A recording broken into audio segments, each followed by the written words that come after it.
How's it going, Scrub Gamers? Welcome back to another video here at ScrubGames, and today we have another of our Star Wars content videos for you. And for this one is another discussion, but a little bit different. So it's a little break from the Understand How to Play series that will still be coming out this week, but we're going with a more of a discussion video, going over what I feel. Remember, this is not just like the actual. This is the case. It's more of my opinion of what I feel the 10 best Shadows of the Galaxy cards are. So we're going to go through what I feel are the 10 best cards for Shadows of the Galaxy, and you can join in with a bit of discussion by letting me know if you think something's in the wrong place, or it should be on the list, or something else should be on there. Get the discussion going, what you feel, because these are my opinions, but then they're not going to be everybody's opinions, but then we can always discuss in the comments. So we're going to get into that, but before we do, feel free to like, comment, subscribe. Keeps you updated with my videos as and when they drop, and by clicking the notification bell, basically you can get alerts when my videos do drop, so you can watch them there then, or at a time that suits you best. Now, with that out of the way, let's go ahead and look at what I think are the top 10 cards, and we'll start from the bottom to the top. So from the lowest to the absolute best, and we'll start off number 10. And number 10 is Boba Fett's armor. Now, if you played set 1, you'd understand that Boba Fett, the yellow one from set 1, was the best leader in set 1. It was most versatile. It had a very good deploy with stats. So it came down as early as turn 5 with 4/7 for its stats. Not only that, it had a very great effect where if something was removed from the board, when your opponent's cards were removed from the board during that turn, when he attacks, he untaps you 2 resources, which means you can play more things, which is a fantastic. And not only that, he's in a very good color of control, which worked very well. Now, you could play him in any way you want as well. Like, most people played him either as green or double yellow when it came to events, and that's what mainly did the best.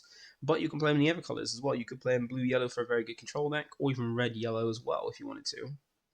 Now, being such a versatile leader, not only that, he got an actual boost with this very amazing upgrade, being his own armor. Because it's a very cheap upgrade, being 2 cost, but gives some good stats for its cost. So for 2 resources, you upgrade him by 2 power and 2 health. Not only that, you also get an effect. So not only do you put him from a 4/7 to a 6/9, but you also give him an effect where if the attack unit is Boba, the damage will be dealt to him. You prevent 2 of that damage, meaning that if you if your opponent if someone was meant to do 2 or less damage to Boba, it would do nothing. If they do any more than 2, then it would be reduced to 2, making like a 3 damage down to a 1 damage. That's amazing, especially if you consider the fact that he goes up from a 4/7 to a 6/9, meaning that if you wanted to basically just knock him out in one turn with damage in one single hit, if he was completely healthy, you have to do 11 damage in one go just to get rid of him. Now, this doesn't stop you from using insta effects or anything like that to kind of just take him out straight away. You can still do that, but trying to do chip damage and take him out that way is going to be a lot more painful when this is on there. And the reason why it's at number 10 is because it's got some issues with being an upgrade.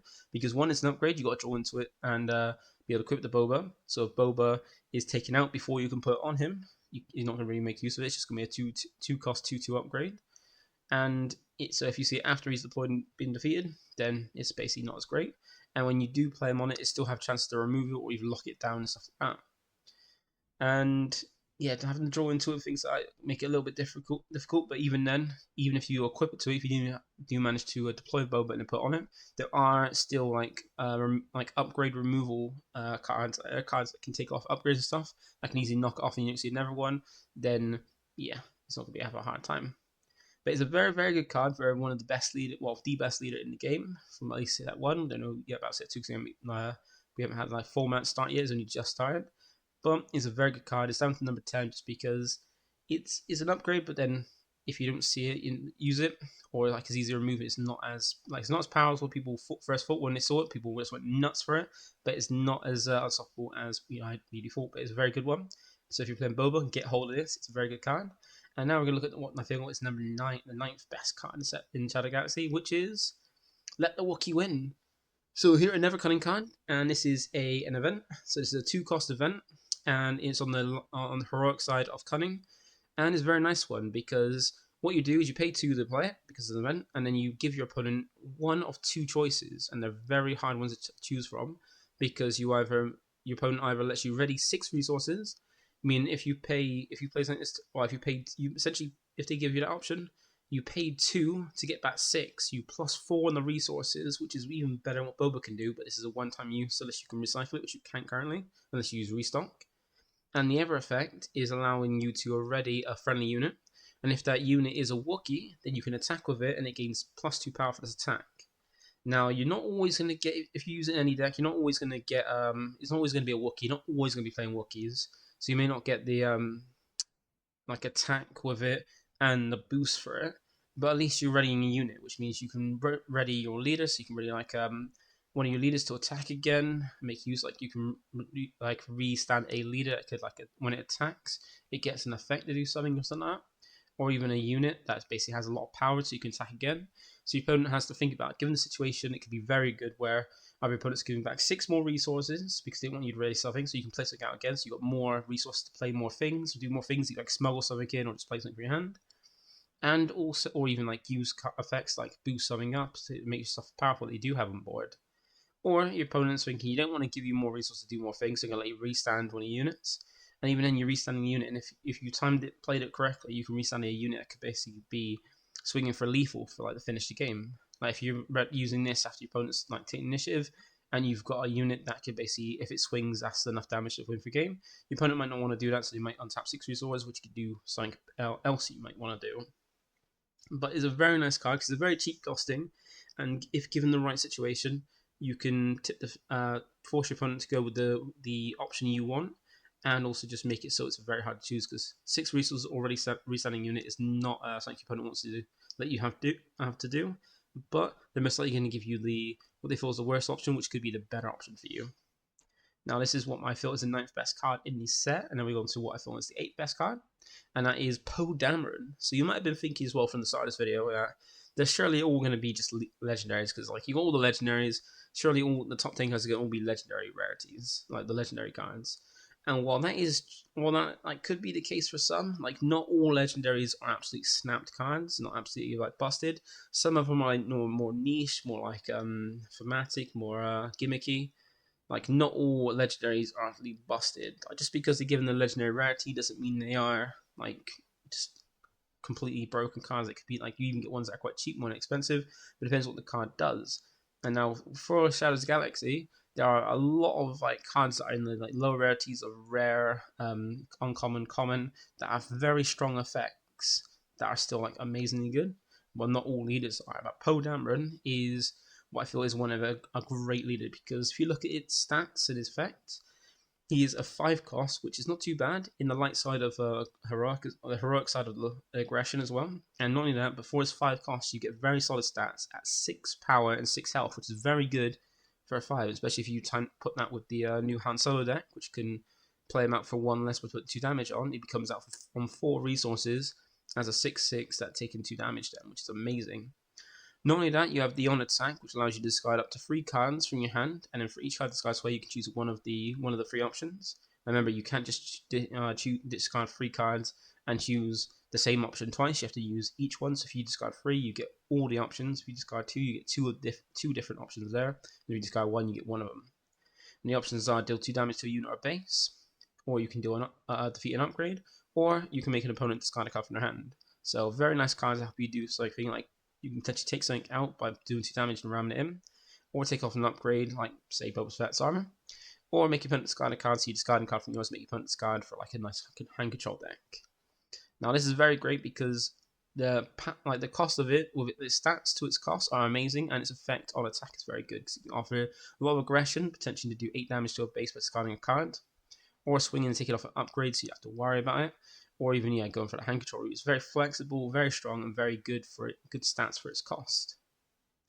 Now, what I think is higher than this, a little bit better than this, is in 7th, and that is Crate Dragon. So another legendary, so we're seeing 2 legendaries and 2 of the red ones on our list, on my list, and Crate Dragon is phenomenal. Like, yeah, it is a legendary, but then it is amazing, and it is a higher costing card. Now, usually when you see the higher costing card, you think, you need to be with green to play it so you can get it out quicker, and that is true. You kind of do want to do that to get out, but Crate Dragon is one that can just end games and make it harder when it comes down to make it really hard for your opponent to actually want to play something or even try to finish you off, while you can just basically finish them off if they try to even do something. Because why it's like a heavy costing and whopping 9 cost, it comes down with very solid stats at 10/10, so 9 cost for 10/10 stats. Also has Overwhelm, so if it attacks and defeats something and does damage to it that exceeds its health, the excess damage is dealt to your opponent's base, so pushing a lot of damage to finish off. But not only that, the main draw to this card is its effect, where when an opponent plays a card, it could be any card. It could be playing a battle card. Is it a battle card? No, it's a unit, either ground unit or space unit. Or if they want to play an upgrade, or even if they want to play an event, any card they play, any card they actually try to play, you may deal damage equal to that card's cost, being a little top left card, where like see where this card costs 9, to their base or to a ground unit they control. Now, I did misread this when I first saw this card because I thought it was actually Snap, but it's only ground units, not space units as well. Like Crate Dragon is like that lives in the ground on a planet, so it's not really hitting space. But you can hit anything on the ground arena or their base. So if your opponent plays a 10 cost card, you can either choose to do 10 damage to a card, to a unit on the ground, a ground unit they control, or to their base. And 10 damage to a base, that's a third of the base done by them just playing a card before they even get to do anything with it, which is amazing. And this is why this card's amazing, because if you get your opponent down with lethal, where playing a certain like caustic card will end the game, they're gonna not be able to play a card and could just secure a game in just that aspect as well. Because even if they want to use, say, something like Vanquish or Rising or Rivals Fall to basically take this out without attacking to it, just use an event to kill it, they still have to play that card, and then that power of that card, the cost of that card, can be put as damage to their base. So if they want to play Rivals Fall, take it out. They'll take it out, sure, but then you do 6 damage to their base, which is a lot of damage. That basically, and that's without using your action either. So this is an amazing card, and there's a reason why it's the most expensive legendary currently in set 2, and it's just that great. Now on to number 6, which I think is a little bit better than this, because you might be thinking, how does it get better than this? And that is the Dark Saber. So never legendary. You might be thinking, this is where all legendaries are, but it's not all legendaries, let me say that. But the Dark Saber is a very good one, because it is a very costly upgrade at 4 cost, but it comes with a solid stats, meaning for 4 resources, you give something an extra 4 power and 3 health. Now, you can't attach it to a non-vehicle unit, so because you can't see a vehicle holding a Dark Saber, that would be crazy. And not only that, but you can play it with any Mandalorian leader without worrying about what aspects. You don't have to have a green base or have a green Mandalorian leader just to be able to play this, because while playing this upgrade on a Mandalorian unit, you ignore the aspect penalty.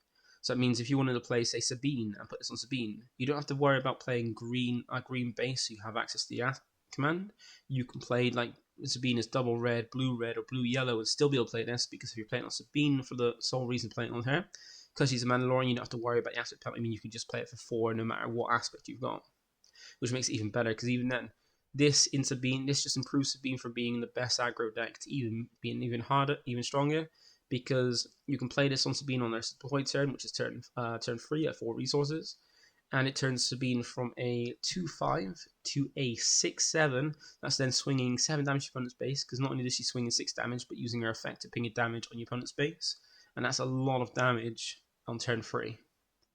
Now, if you don't see Dark Saber, you can do other things, but if you do, that's going to be hard, because then your opponent's going to have a hard time taking Sabine out, and if they can't use takedown on her straight away to take her out the turn she's deployed, then they're going to even have a harder time, because she's out of range, very strong, and also, if you're playing Mandalorians with her, she has even gains a second effect, being when attacking, you give an experience token to each ever Mandalorian unit, meaning you're not only swinging for damage, like quite a lot of damage, but you're boosting all your ever Mandalorians that you may have played previously to that, even stronger every swing.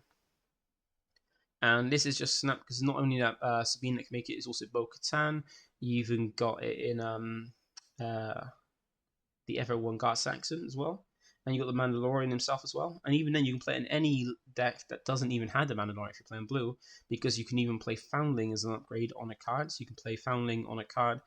That's an upgrade that allows you to put, for 1 cost, give a card an extra 1/1 to its stats, but also give him the trait Mandalorian, so then you can play this Darksaber on it, ignoring the cost if you want to go that route to kind of give it anything. So I've even considered doing this in a turret, where it makes turret even stronger, and if you do everything with Mandalorians, then you can just boost the Mandalorians, and turret's very hard to remove outside of removal effects. So that's why I think it's the 6th one. Now we go into the top 5, and for the 5th one, Dryden. So yeah, never legendary. Yeah, it is. There's a fair few legendaries here. So we had 2 rares and then 4 legendaries in it. But Dryden is one that, why he is one of the cheapest legendaries in set 2 at the moment. He is one that has a ton of potential. because in the set we got the three new mechanics, being smuggle, where you can place stuff in your resources by playing its smuggle cost to smuggle things in.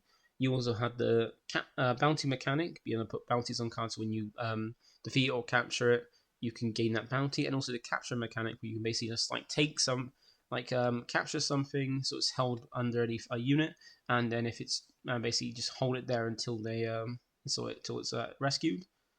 And then if it is like, if the card that is capturing something is taken out, you get to play it back, but isn't played, but it's returned back to the board. So it's technically played back in rest mode while exhausted, but doesn't trigger any on play because it's not technically played. You know, it's played back from under. But Trident is a great one because it makes use of the capture mechanic, and while we don't have a massive amount of cards kind of want to try and capture at the moment, it is only the introduction of our effect, just like how we in set 1 had grit, and we didn't have too much grip, and now in set 2 we've got a lot more grip. The same could be done with captured, and he makes good use of the capture card. It's a very good way to play Jab as well by going yellow, because while he's got the same stats as Vader, being a 7 cost 5/7, very good. Underworld trait, which is very good if you go in yellow.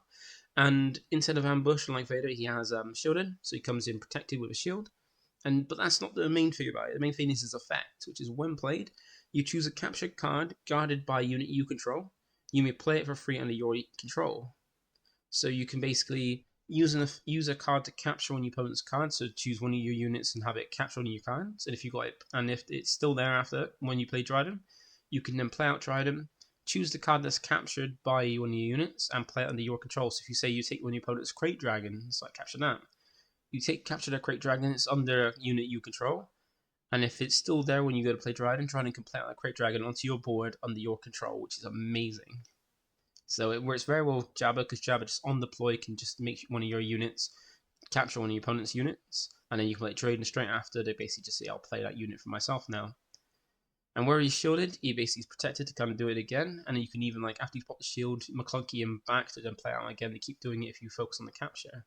Now, while we, as I said, we haven't got as much as we would have probably liked for the capture mechanic at the moment. As we get more sets and get more capture cards, this could be even better. So if you haven't picked up a playset for now, I recommend picking up a playset if you look to play this game in the long run. So that's number 5. Now with number 4, we have Tech. So here we are. We get into less legendaries when it comes to some of the red cards. And Tech is an absolute amazing card because, like I said, we've got the new mechanics, and one of them was Smuggle, being a basic keyword that allows you to play out a card from your resource using its Smuggle cost, which is a cost that's normally more than the actual cost on the card, and with aspects, which could be the same aspects as the card or different aspects depending. And Tech is a really nice one because it's a very cheap unit at 3 cost, which means he can be played as early as turn 2, and with decent stats as well as 2/5. But not only that, but he allows you to give. He has Smuggle himself, being a Smuggle for 4 and heroic aspect.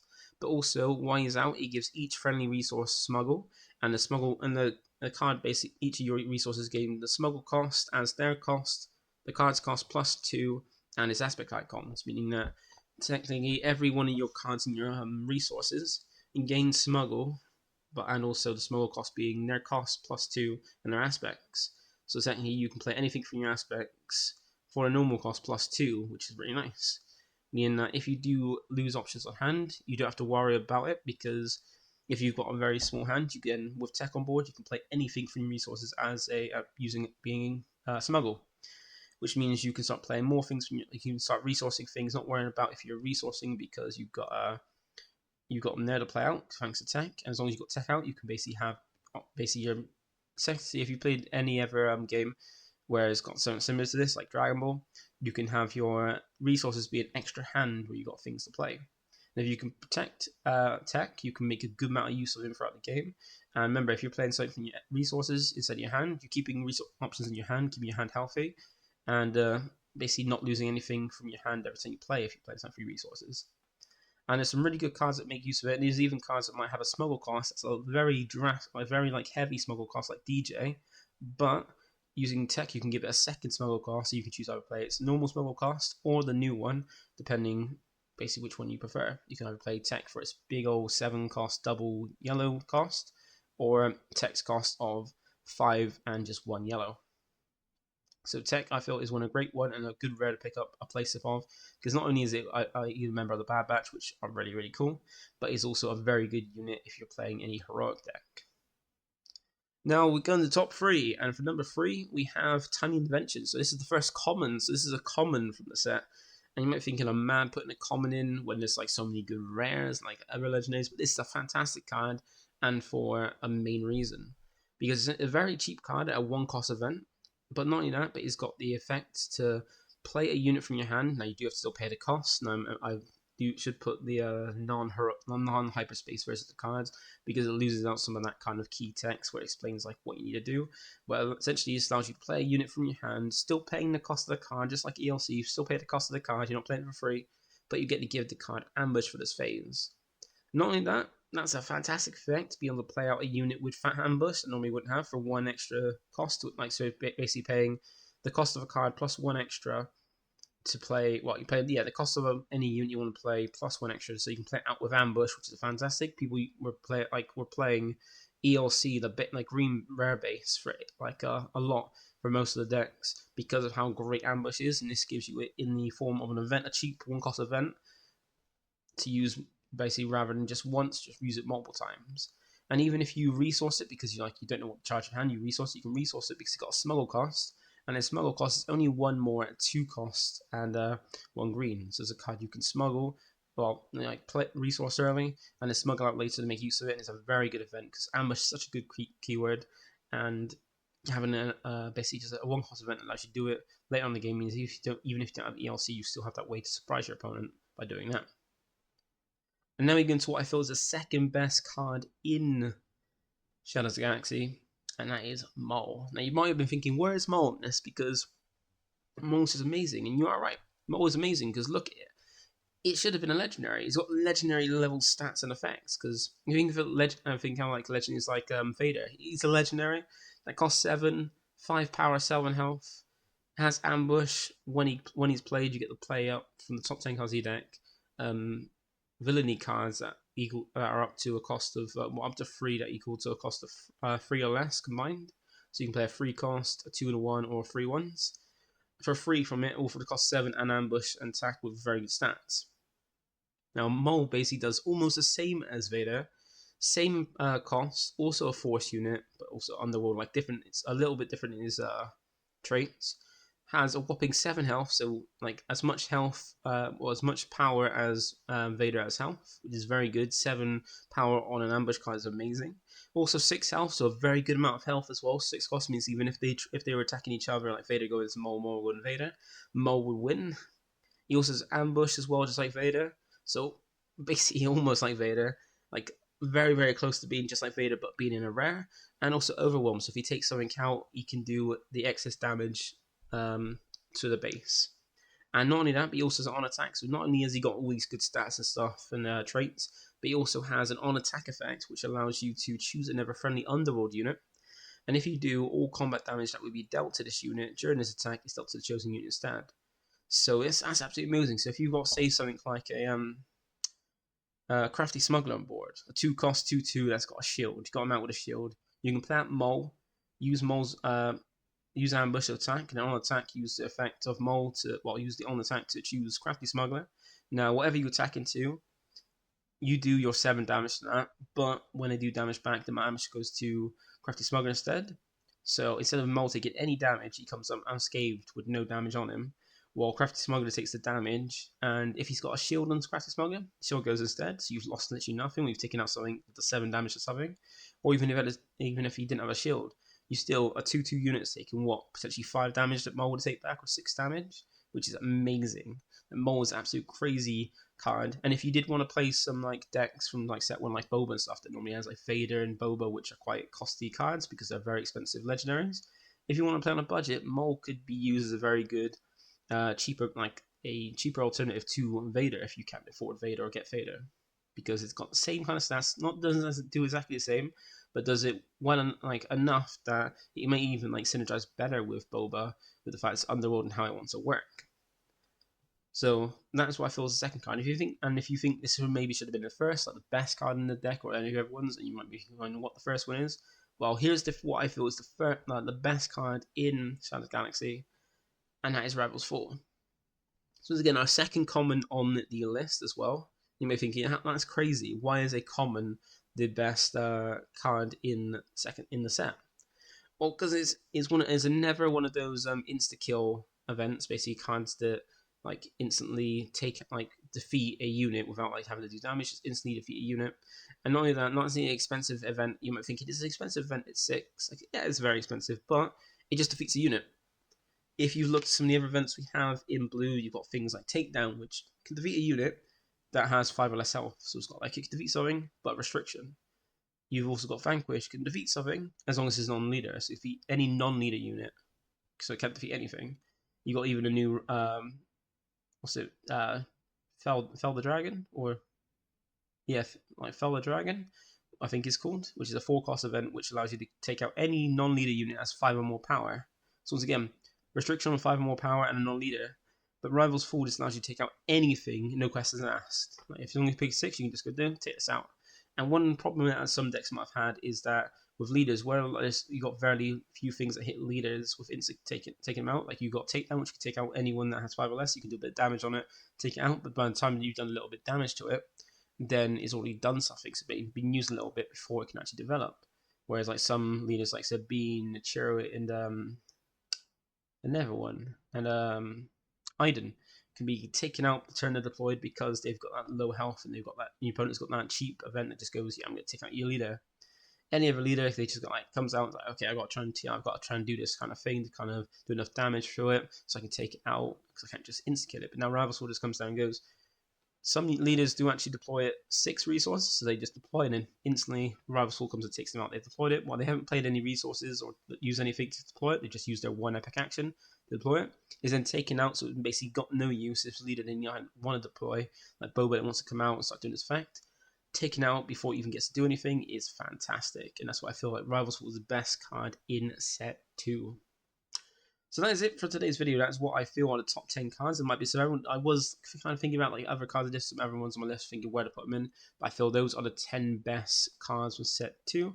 Now I may not have the same opinion as Errol. You might have the same opinion as me. You might think like something else. Like other cards need to be on this list, or some of these list cards on the list need to go a little bit in different positions. Like some need to go a little bit lower, a little bit higher. But let me know what you think, what you feel, and I'll answer as best I can in the comments. But for now, that is me. Thank you for watching. Feel free to like, comment, subscribe, and check out tomorrow when we have our next lot of the understanding how to build series. Where now this week we go over the aggression unit leaders and starting off with our first one and probably one of the most favorite ones from the set, being Boss the Bounty Hunter. So that's it for me. I'll catch you next one. Bye for now. Like a boss.